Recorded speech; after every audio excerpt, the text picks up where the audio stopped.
Greetings, ladies and gents, and welcome to this daily science fiction extravaganza, commonly known as Tales from Outer Space. Taken from the subreddit HFY. All the relevant links will be down below. And, as always, I hope that you enjoy. And if you do, please consider supporting the channel. On to the science fiction. Story number 1. The Human Phoenix, written by Captain Capslock. A phoenix is a long-lived bird that cyclically regenerates or is otherwise born again. Associated with the sun, a phoenix obtains new life by arising from the ashes of its predecessor. And from the ashes, Armageddon came to us by way of angels. At least that's what their name translated to.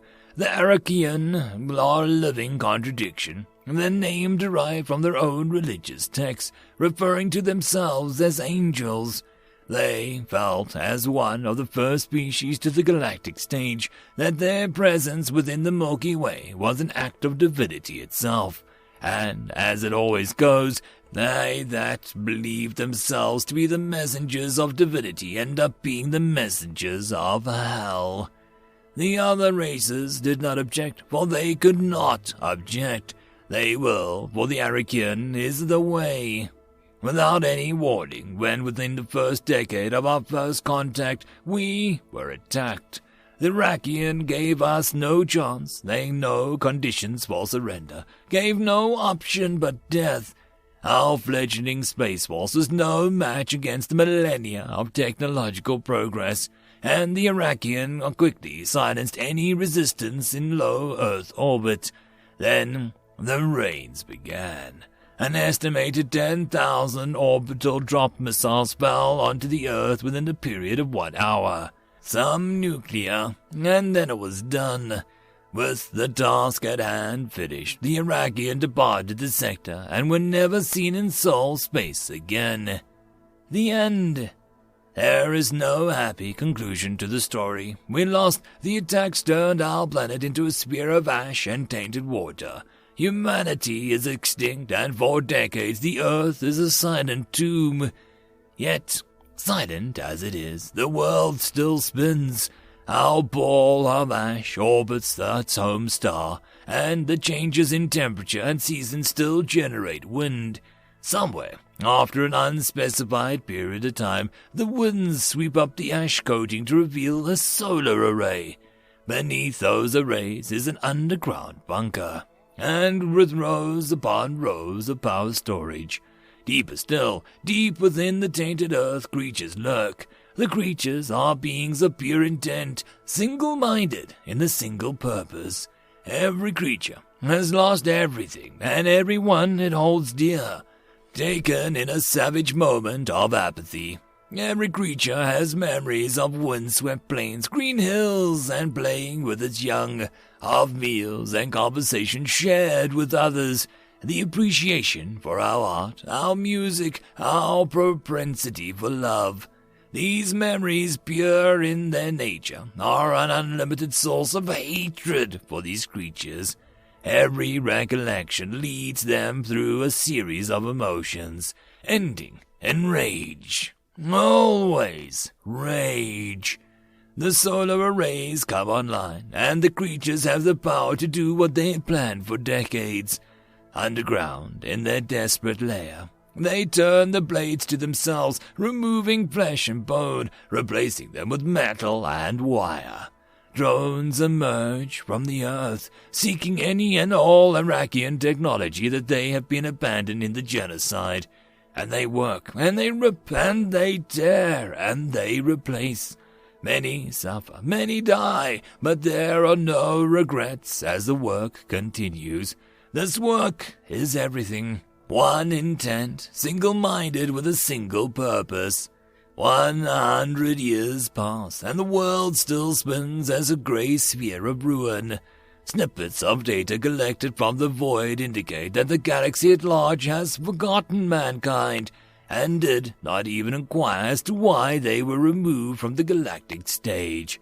No species stood up to the Iraqian, then demanded to know why so many lives were taken.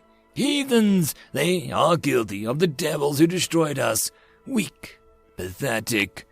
The windswept plains, the children, the joy of a morning spent with your kin, under the blanket of a warm sun, grass, sky, earth, home, all removed, stolen, robbed. Everything is gone, replaced by a longing and a pain. They took it all from them, and now they will take it back. An eye for an eye was fair. The creatures agreed that the universe deserved to be blind.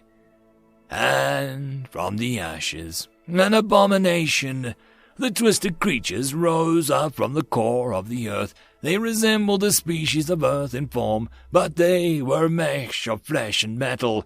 Yet the real difference is what they were inside. The human is a balanced creature, capable of great evil and much as great good. The abominations were vessels of hate and vengeance alone. They had altered themselves in such a way that they could survive the wasteland of their home, and this cost them their humanity. As they removed the flesh within them from metal, so too did they remove their empathy, compassion, and mercy. And on the surface they again begin to work, tireless, unending work. An abomination now, but one day soon they will have wings, and then those who sought to destroy them will, within the black of the void, see the flaming beacon of death and despair shining bright for all. End of story. Story number 2. Nobody Wins by nPMarley. Here we are, child, the monument to the greatest hero in the galaxy. No, I'm not kidding, but yes, it is a joke, the greatest joke ever played, in fact. And if there's anything we Coyotes can appreciate, it's a good joke.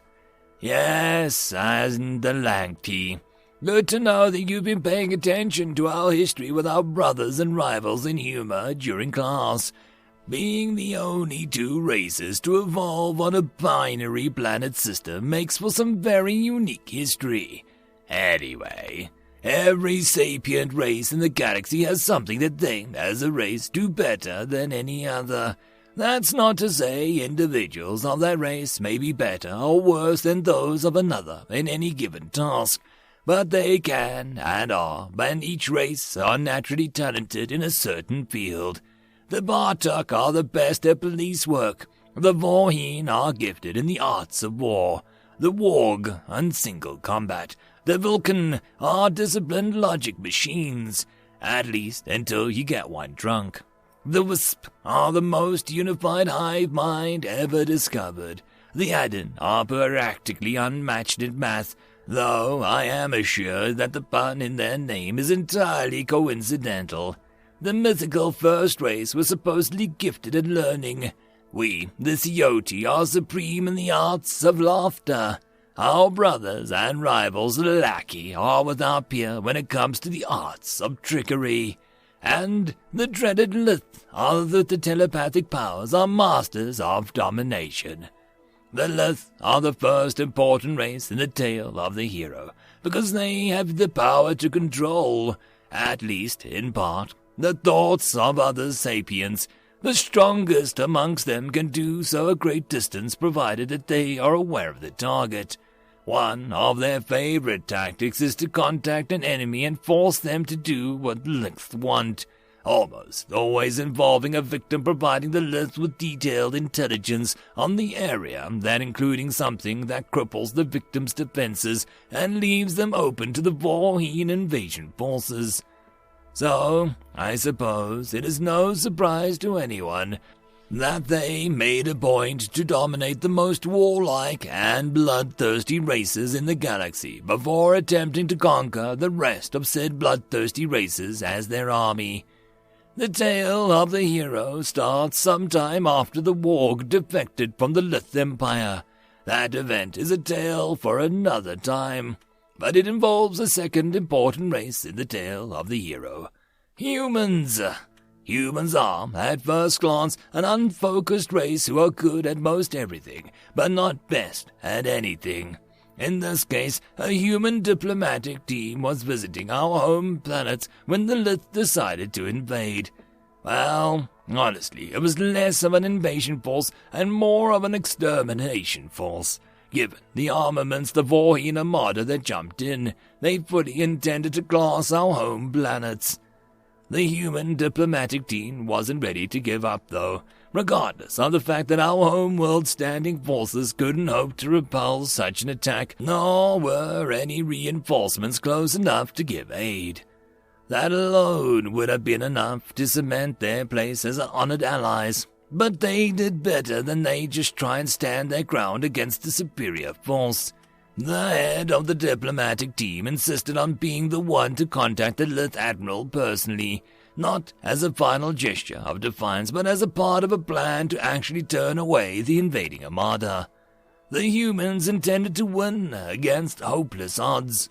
You see, the talent of the humans is a problem-solving. It is a very interesting and multi-purpose talent that allows humans to stand as peers with the talents of other races.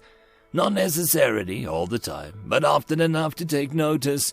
It also allows certain individuals of their race to, in some times of stress or need, gain a moment of supreme clarity that may surpass any race with their own talent in order to reach a solution.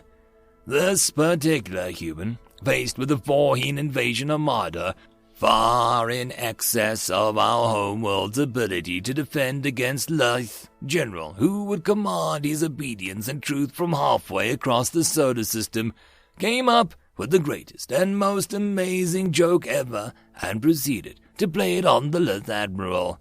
He told the Lith Admiral about the hero, and one older than any known living sapient who had discovered forbidden secrets and had already infiltrated the Lith's general command ship and was even then rigging his engines to explode.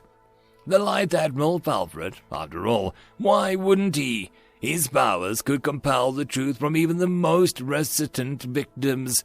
He had no reason to suspect deception. He listened to the human talk about the hero, their accomplishments, and their mission, and panicked. He ordered his flagship engine shut down, only to be informed that the hero had already infiltrated another ship to do the same. By the end of it, the entire invasion armada was floating dead in space under the orders from its own admiral. When reinforcements arrived, the Vorheen armada was little more than a mass sitting marks, ready for the hunter's net. You see, the dreaded Lith had one weakness, a weakness that we, the Scifi, and our brothers the Lanky had more than suited to take advantage of. A weakness that has caused the Lith to despise us more than any other race that opposed them, and a weakness that the humans understand enough that we and the Lackey now recognize them as our third brothers. The Lith do not understand puns. Their thinking is almost exclusively binary. To them, the fact is either true or is not. Their culture of domination and obedience simply does not allow for such nebulous concepts as, from a certain point of view, they barely grasp maybe, and then mostly from a theoretical viewpoint. Faced with statements that contain multiple meanings, even their vaunted powers are compelled the truth from the victims can be thwarted. Which is why more humans began regaling Lith commanders of impossible things the hero had done or was currently doing. The Lith believed them. Sciota and Lanky agents picked up the joke readily and reported operations the hero was undertaking with great fervor and barely restrained laughter. Even other races, while not versed in humor, picked up on the joke and it spread.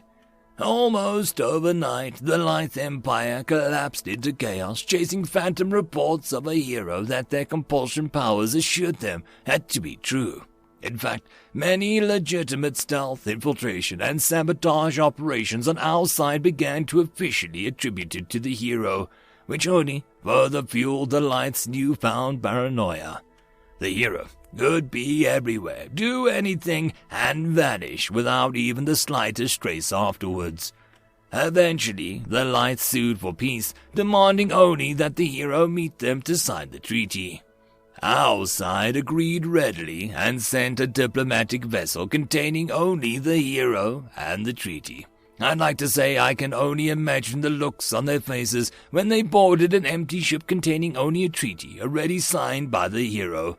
But I can't, because every member of the Alliance made sure of that the recording devices of all types captured the moment. The recorded reality is more glorious than anything I could have imagined, honestly. The Lights, spooked beyond belief, signed the treaty, practically ran back to their own ship, and got on as far away as they could. I'm told that they ran no less than 1,000 fruitless security sweeps and bioscrubs on their way back home, convinced that the hero had infiltrated their ship. The most amusing thing is that they were right. To this day, their lives still haven't caught on. I'm told they're still chasing phantoms of their own worlds, desperately trying to find the hero and get rid of them before they even think of attempting a galactic conquest again. And so, this is the tale behind this moment. This empty pedestal covered with graffiti declaring the hero's name in more languages than a sapient could hope to learn in their lifetime. This is a monument to nobody. Now shake up and spray paint real good. After all, the hero deserves only the utmost disrespect from us all. End of story. And that, my friends, concludes this dose of science fiction fun. I hope that you enjoyed. And if you did, please don't forget to support the author from the link down below. But if you want to support this channel, there are links as well down below for you to help with. But the easiest way would be to share this video. And if you are so inclined, subscribe as well. I will see you all in the next episode, and I hope that you all have a fantastic time until then. Cheers.